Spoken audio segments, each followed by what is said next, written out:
Rock and roll!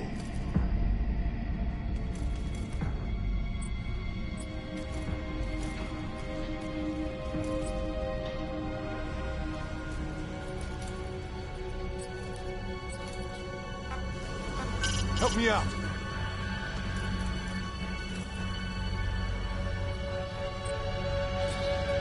Rock and roll!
Rock and roll!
Investigation Day 3. The purpose of this voice log is to serve as a record of my activities here, separate from my official reports to Wardenclyffe Section HQ. I find this place to be much like our own world, except everything is in ruins. It's known as Dite, a name borrowed from a city in Hell that appeared in Dante's The Divine Comedy. Personally, I don't believe in hell. But if it did exist, I imagine it'd look a lot like this. I'm Chloe Dubois, a researcher assigned to Wardenclyffe Section and member of the Charon Corps, which was formed to investigate this world. For those of you that slept through your college lit class, Charon is also taken from Dante's seminal work. He's the ferryman who carries departed souls across the river to the afterlife. It was Goodluck who came up with both names. Goodluck was always a fan of Dante's works, but I never cared for such flights of fancy. Although I respect him immensely, I don't understand his interest in such unscientific pursuits. Anyway, back to the topic at hand. My role in the Corps is focused on research, but I have also been given authority over this particular investigation. I guess you could say I'm something of this squad leader. My father invested heavily in this project, which played no small part in my assignment for sure, but we need not get into that.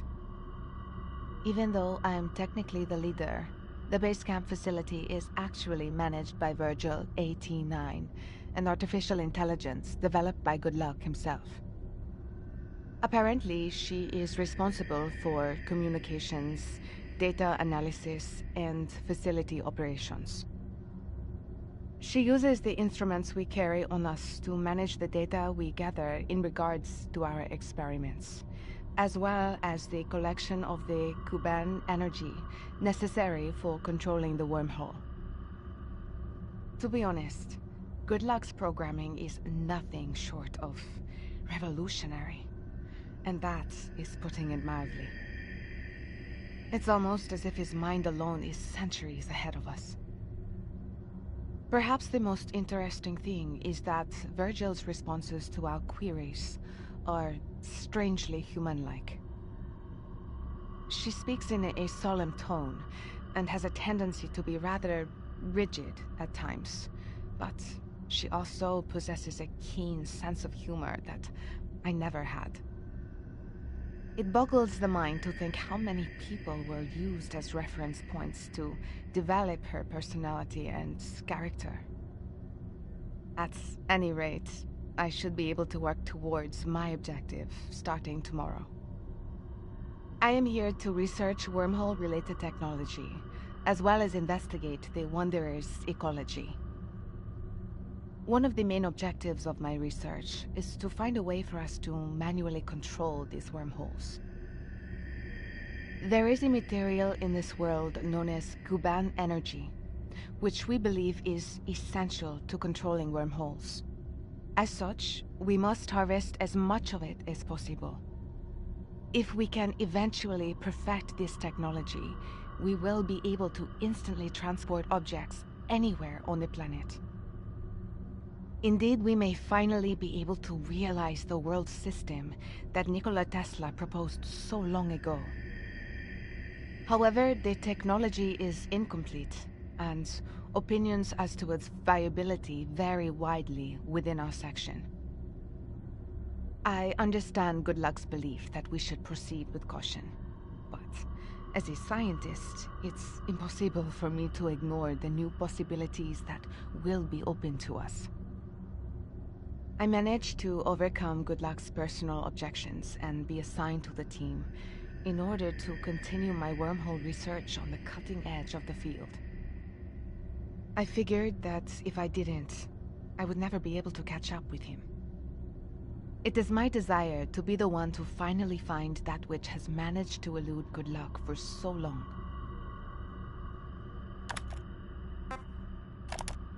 I am recording this while observing the Wanderers from a distance. They are strange creatures, seemingly able to continue communicating even after losing their heads. I will never get used to it, no matter how many times I see it. Since we launched our investigation, the cameras in our drones have spotted numerous human-like metallic crystalline life forms. Basically, they are the organisms referred to as Wanderers by Wardenclyffe section. Although we know that Wanderers are strange and unique organisms that take human hosts, we are yet to find any humans not already infested. Wanderers apparently got their name from their tendency to wander aimlessly about Dite until they come into contact with us. At present, the only thing we know about them is they are extremely sensitive to sound. Most Wanderers have poorly developed eyesight, but have offset that with hypersensitive hearing. Still, there is much that we do not know about their ecology. Naturally, we plan to continue our research until all of these questions are answered. Investigation Day 31. Our communications with headquarters have been unstable lately. It appears to be due to excessive wear on our communications equipment. We are consulting with the tech team as to the feasibility of procuring replacement parts. Failing that, we are likely to lose communications completely at some point. On the other hand, our research into the Wanderers' ecology is proceeding quite well. One thing we learned is that they seem to possess a shared consciousness. That would definitely explain everything we observed so far. This was one of our most recent discoveries.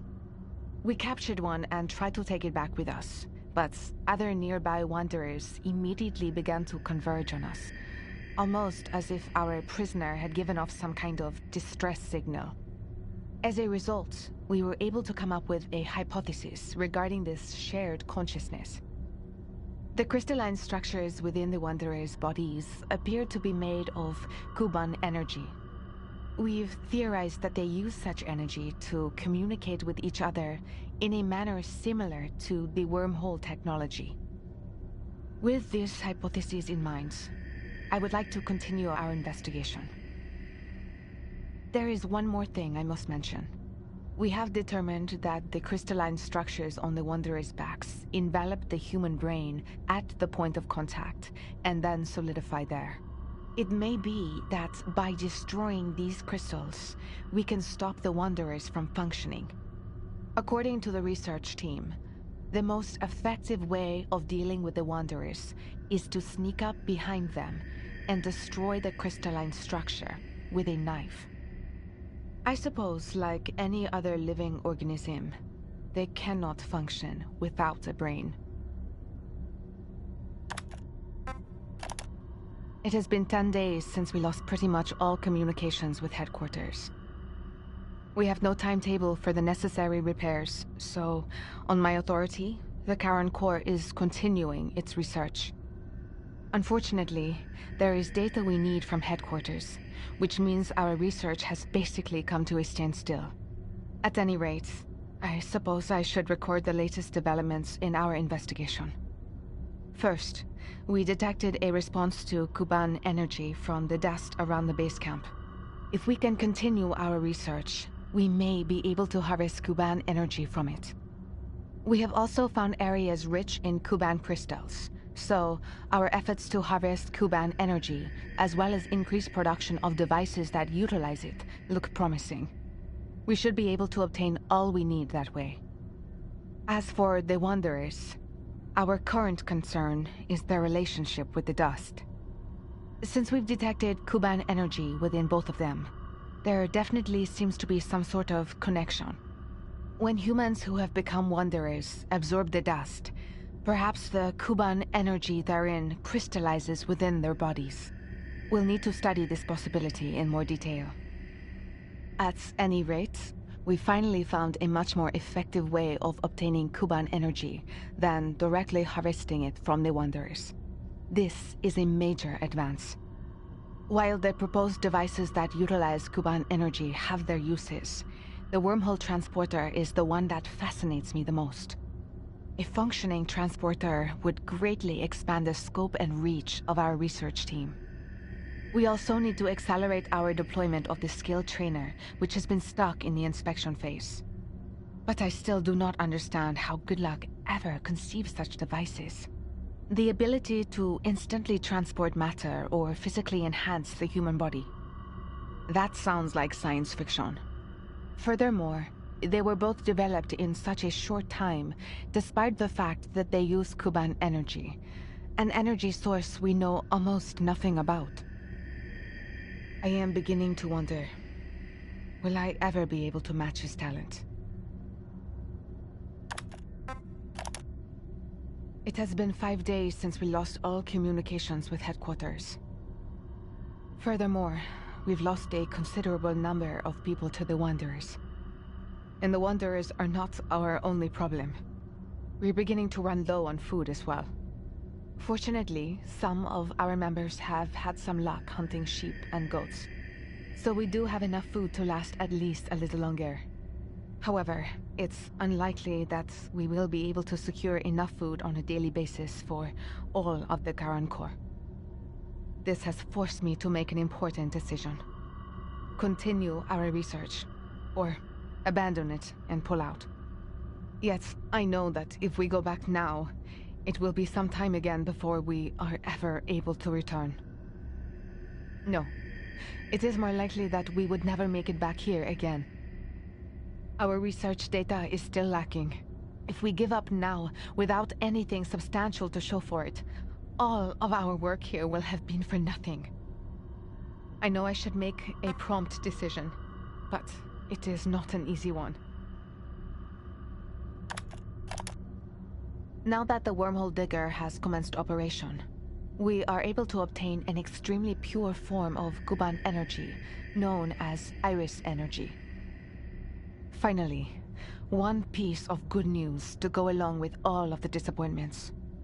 We've managed to make progress with our investigation. We sent out a unit on a scouting mission, and they reported finding a rather large creature during their patrol. I checked the logs, and they seem to match the exact time the anomalies were detected by the crew's instruments. According to Virgil's reports, there was a large amount of Kuban energy detected as well. It might just turn out to be a new species of Wanderer. The combat team referred to the creature as the Lord of Dust. It appeared out of nowhere and then vanished just as fast. It must be moving via a wormhole. That would explain the abnormal readings from our instruments. It makes me wonder just how much Kuban energy it would take to instantly transport such a massive being. We need to find out more about this Lord of Dust. That means considerably expanding the area we explore. Additionally, our research into the dust has progressed well, enabling us to form a new hypothesis on its link to the Wanderers. However, if our hypothesis is correct... No, never mind.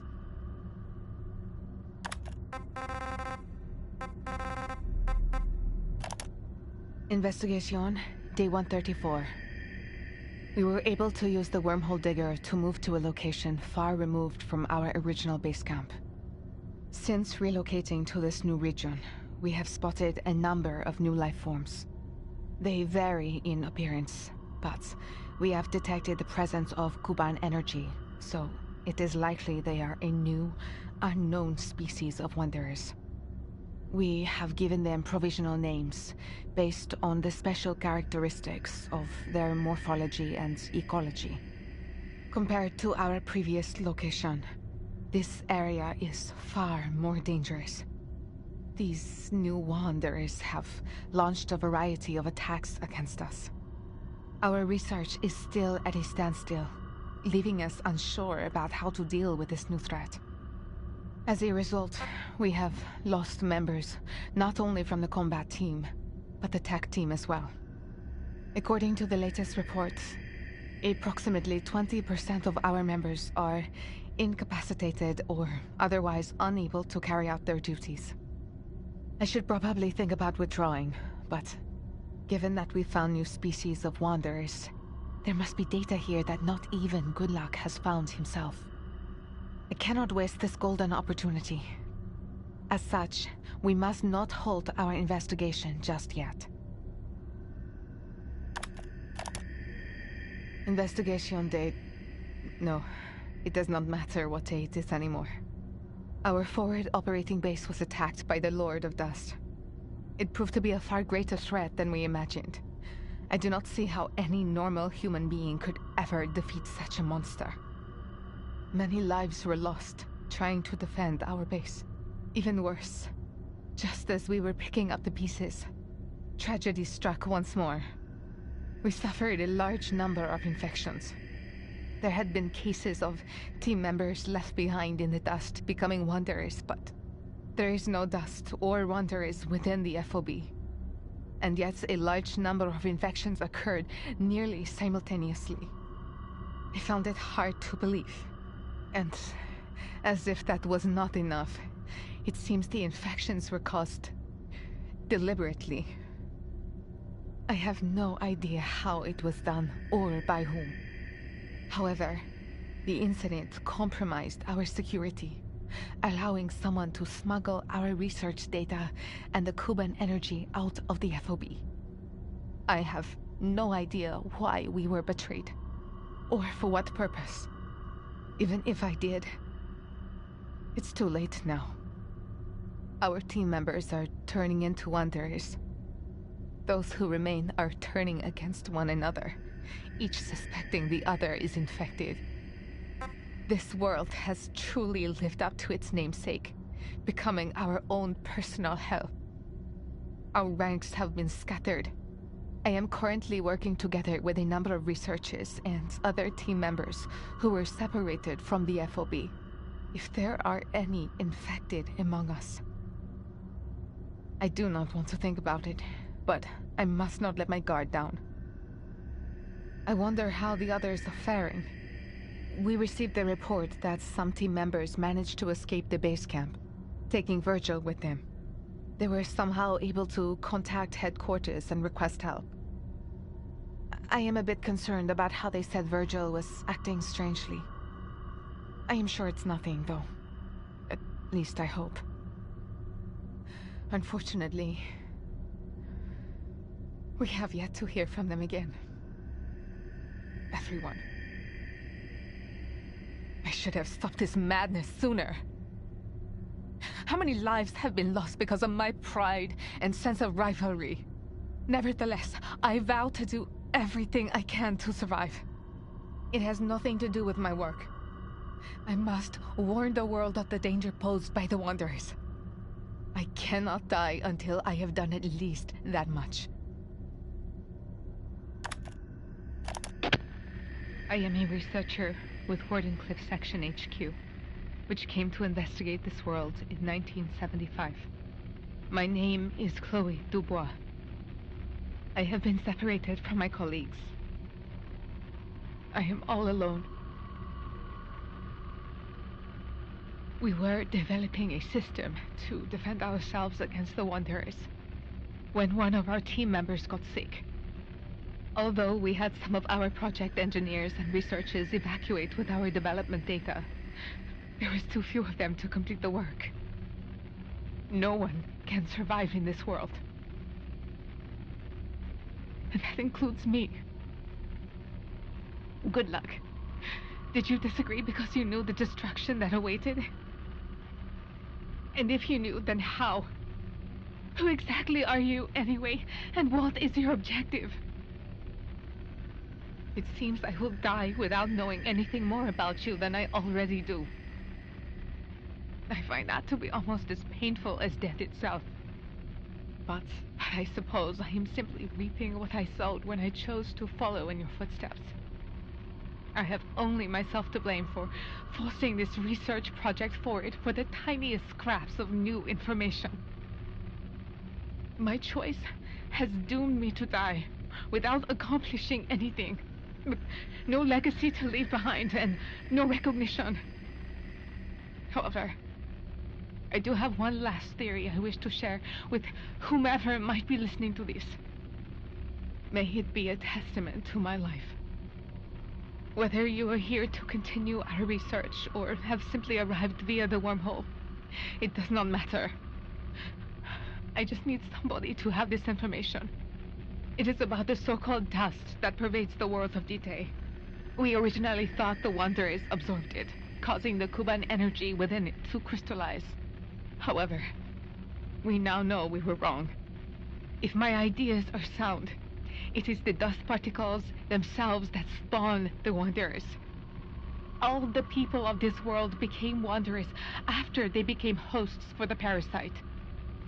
When you look at it that way, all of our research makes sense.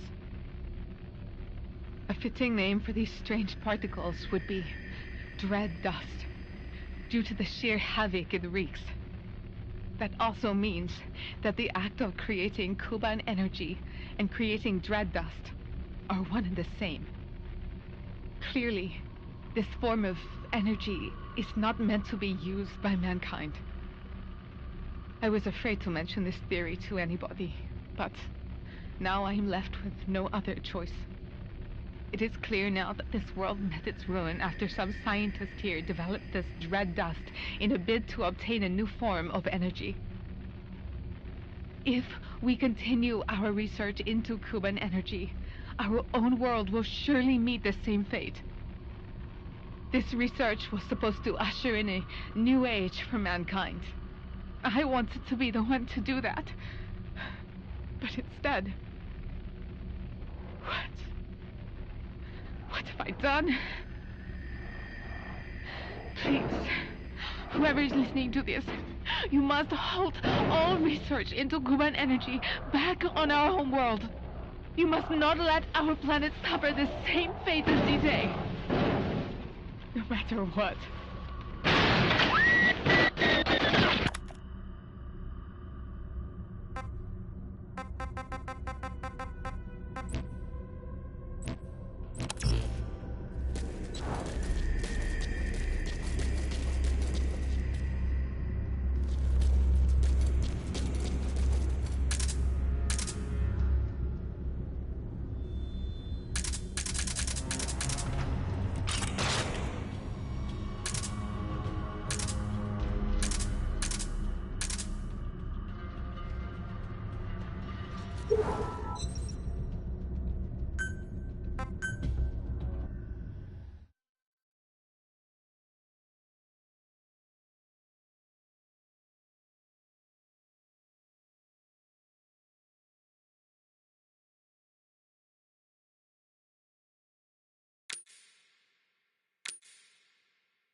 the data you just obtained, I've identified the location of a singularity.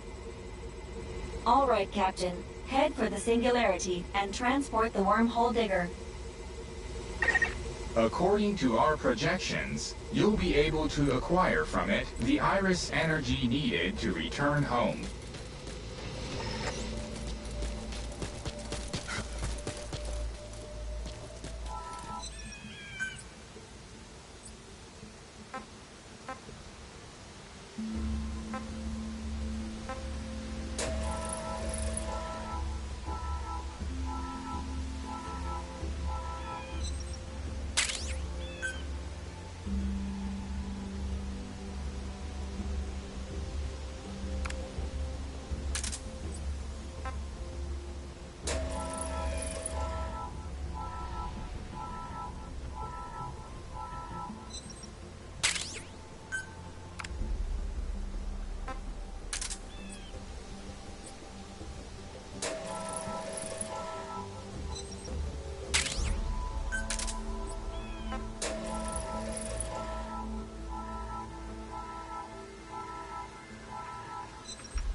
from your iPod.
Transport complete.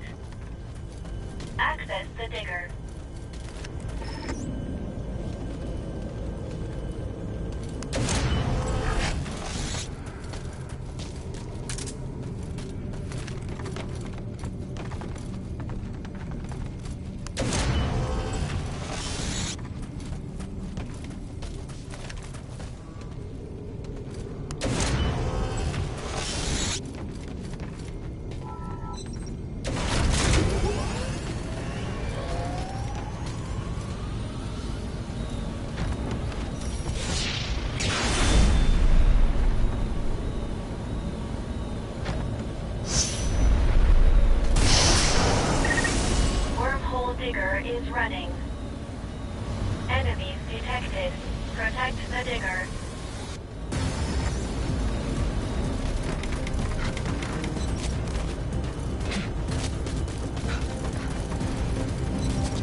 Objective complete.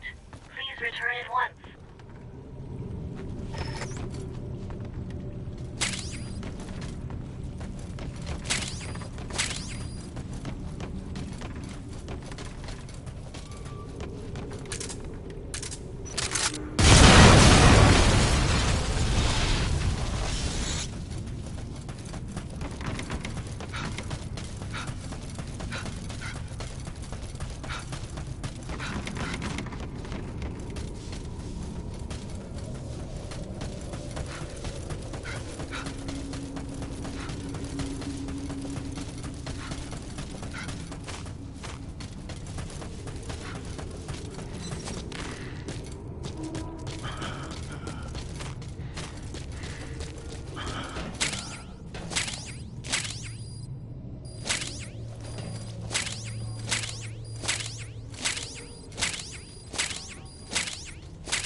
Approaching the weight limit of what you can carry.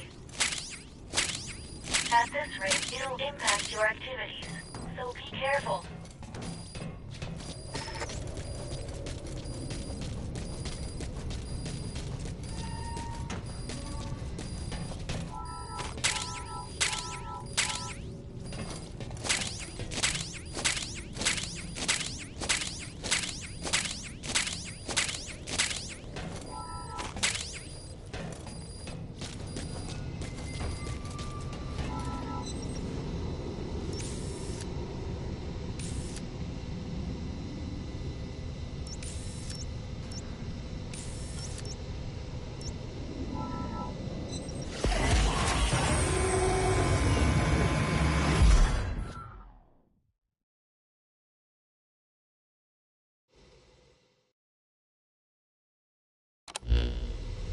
I can report to you that the Lord of Dust has begun its move toward base camp.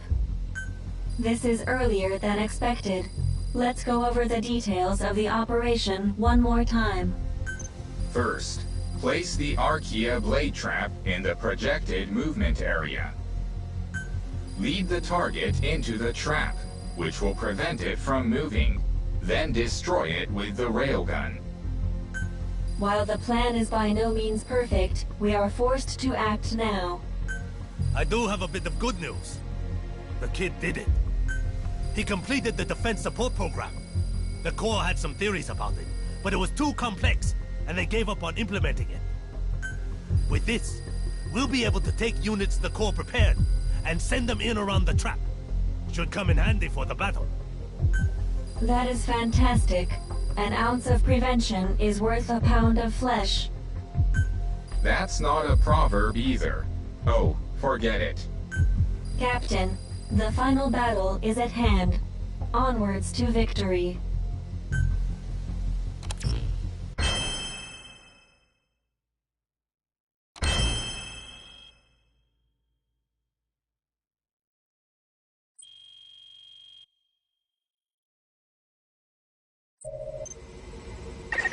Okay, let's move on to final preparations. Craft the Archaea blade trap.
Okay, let's move on to final preparations.